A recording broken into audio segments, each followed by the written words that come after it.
friends, I'm Pastor Stephanie, and I am so excited that you're here with us for Kids Church Online with One Church TO. We're in the month of May, and this month we're learning about initiative. Initiative. Seeing what needs to be done and doing it. Easier said than done. But it's helpful that we have these teachings from the Bible to show us what that looks like. And sometimes we have specific talents that we can use to help have initiative. And that's what we're gonna learn about today. But before we do that, let's take a look at our memory verse. It says this: "None of you should look out just for your own good. Each of you should also look out for the good of others." Philippians chapter 2, verse 4. So important, friends, to be looking out for people, for taking initiative and caring for those around us. Sometimes it can be an easy task, like picking up garbage that your friend might have dropped. Or sometimes it's a really hard task, like using something that you have to help somebody else. But God is with us, and God helps us take initiative in our lives. And we're gonna see how He uses our specific talents to do that in our own lives. But before we do that, we're gonna listen to music. We worship to give thanks to God. Worship looks different depending on who you are, but that's okay. Today, we're gonna sing and dance. And if that doesn't really feel like you, that's okay. Find one way that makes sense for you to connect to God. All right, I'll see you on the other side.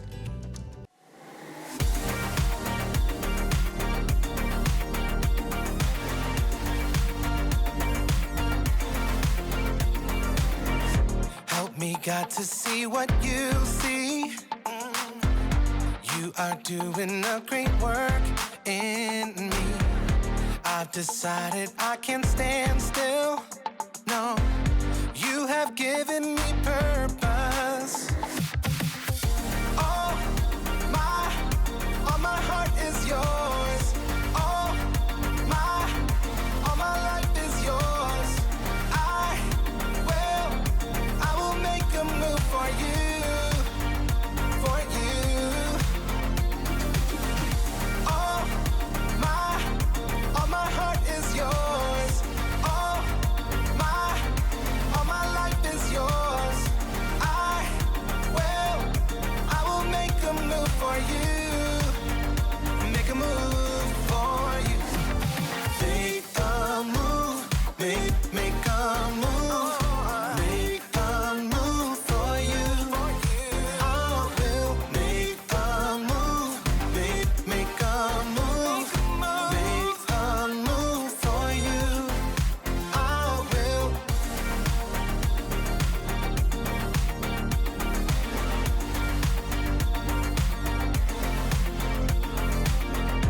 I'll take up the call to serve you. You have given me a job to do. I wanna love the world just like you. Yeah. You have given me purpose. All my heart is yours. All my life is yours. I will make a move for you, for you. All my heart is yours. All my life is yours. I will make a move for you. Make a move for you. Make a move. Make a move. Make a move for you. I will make a move. Make a move. Make a move for you. I will.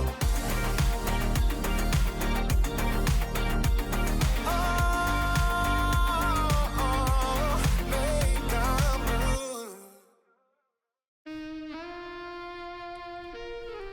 May 2025.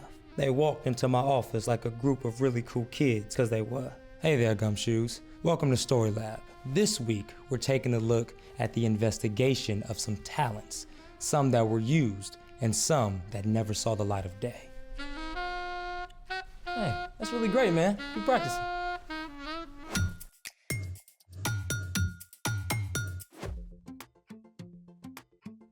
Hey guys, welcome to Story Lab. I'm Sebastian. And I'm Carter. This month, we're talking about what it looks like to love God by keeping our eyes open for ways to do God's work. I said keep your eyes open. Are you okay, man? Yeah. No, I just think there's something just a bit wrong with my eyes, and everything's just a bit blurry, and it's been really kind of hard to read lately. Well, that's not good. Quick, how many fingers am I holding up? 3? Ooh, man, something really is wrong. I did spend 36 hours just straight watching old black and white detective films. You know, film noir. You dirty rat. I knew I couldn't trust you. 36 hours? Hey, man, those are really good films. No wonder your eyes are out of whack. Luckily for you, I know a little something about eyes. You see, the eye is made of many parts. There's the white part, called the sclera. There's the cornea, which helps the eye focus, and then the iris and pupil, which control how much light gets in. Right, so how do I fix my eyes? Well, normally, when people have trouble with their eyes, they get glasses, like me. However, I think I have a quick solution to your problem. Okay then, let's make it. Today, we're gonna make our very own water magnifying glass. Now, detectives use magnifying glasses to get a closer look at the evidence, but we'll be using it for a different purpose. To start, you need a plastic 2-liter bottle, a marker, and something to draw a circle with, a pair of scissors, and some water. Step 1, draw out a medium-sized circle on the bottle. Step 2, use scissors to cut out the circle. And remember, always get an adult's help when using sharp objects. Let me help you. You sure? Yeah. Oh, okay.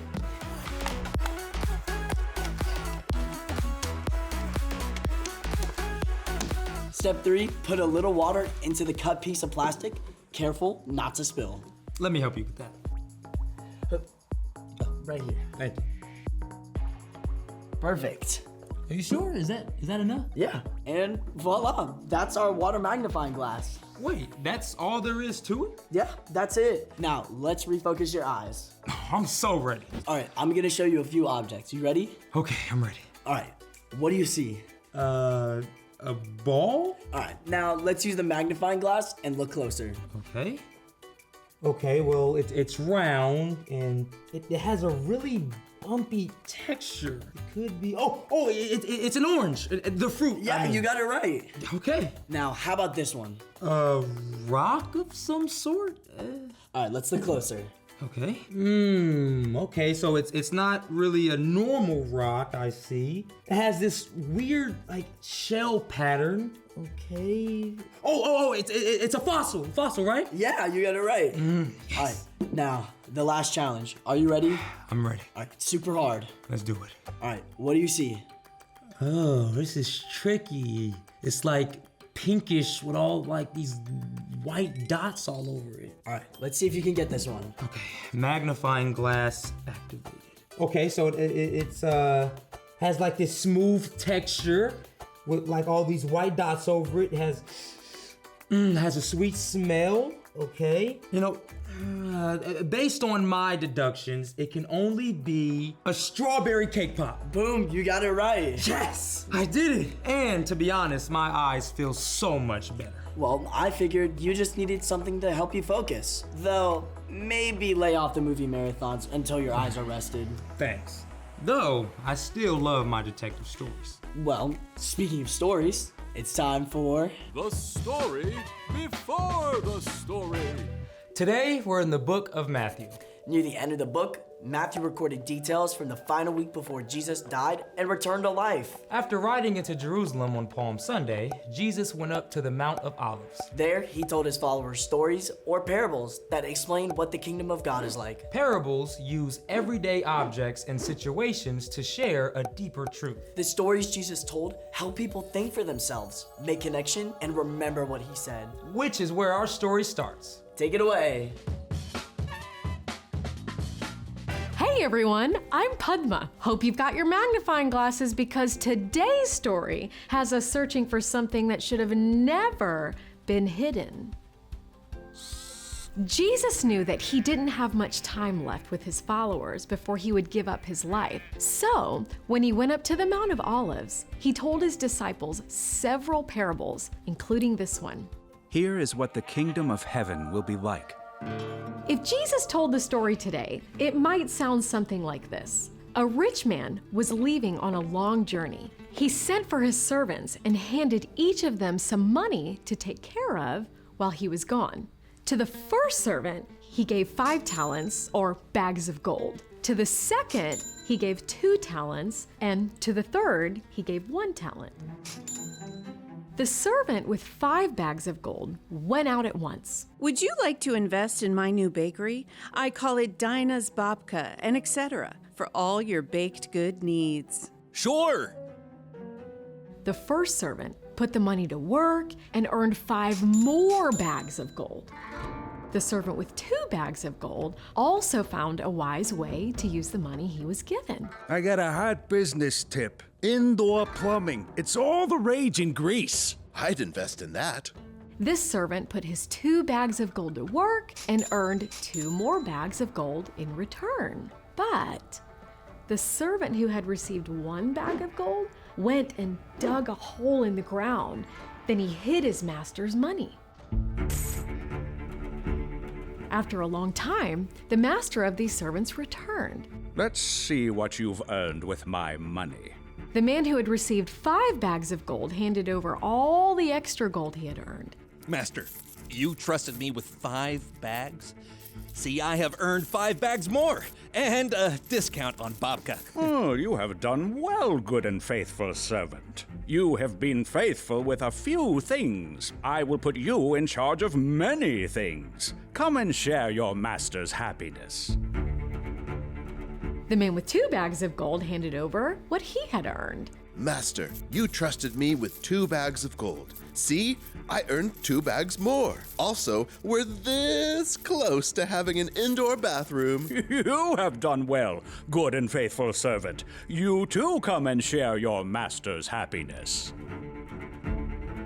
Then it was the third servant's turn. He clutched the bag of gold he had dug up from the backyard.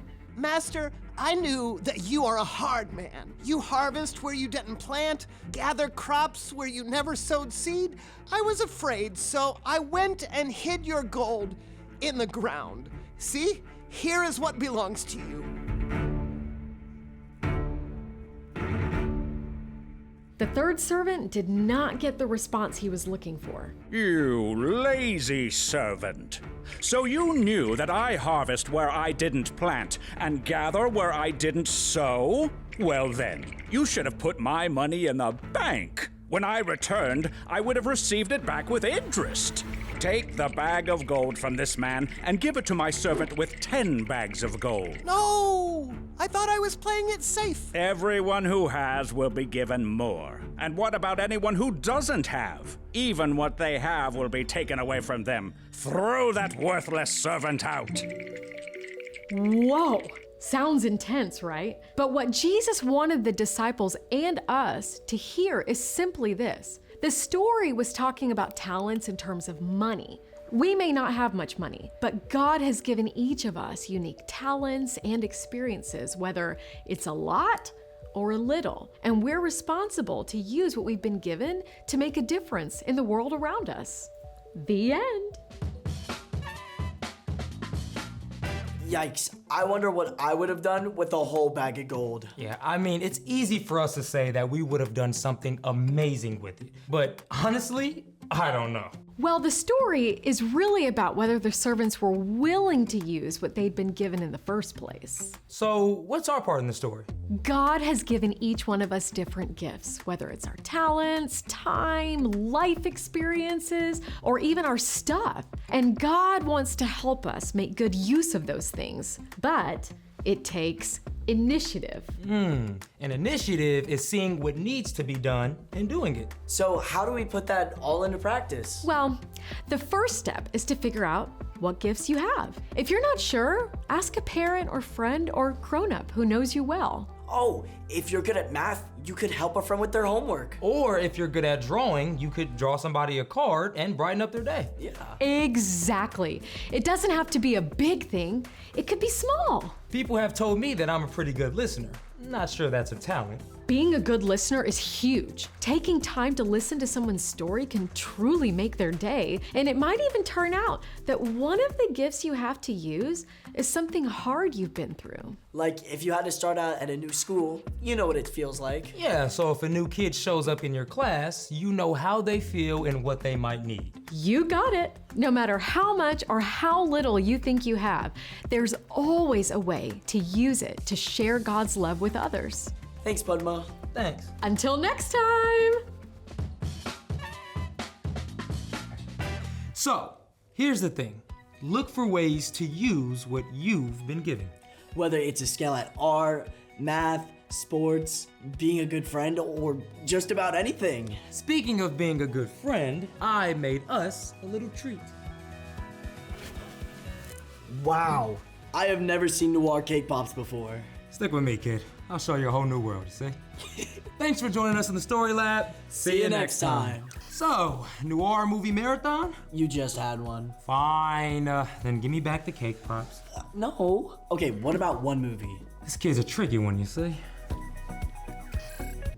The really awesome thing about this story is that God made all of us unique. We have different skills, talents, and experiences. And those skills, talents, and experiences have shaped us to be the right person to take initiative for the right situation. For example, maybe you have a friend who's having a really, really hard time because their parents just split up. And maybe you just live with your mom. You can talk to that person about what it's like because you had that same experience. Maybe somebody else doesn't. Or maybe, for example, you're really trying to learn how to ride a two-wheeler and you just can't do it. It's so hard and it's so scary, but you've got a friend who learned how to ride a two-wheeler last year and they could help you because they were really scared and really nervous too. God has given us all different talents, skills, and experiences to help those around us, for us to be able to take initiative. And so we're going to continue learning about taking initiative in our own lives through the stories of the Bible next week. Until then, friends.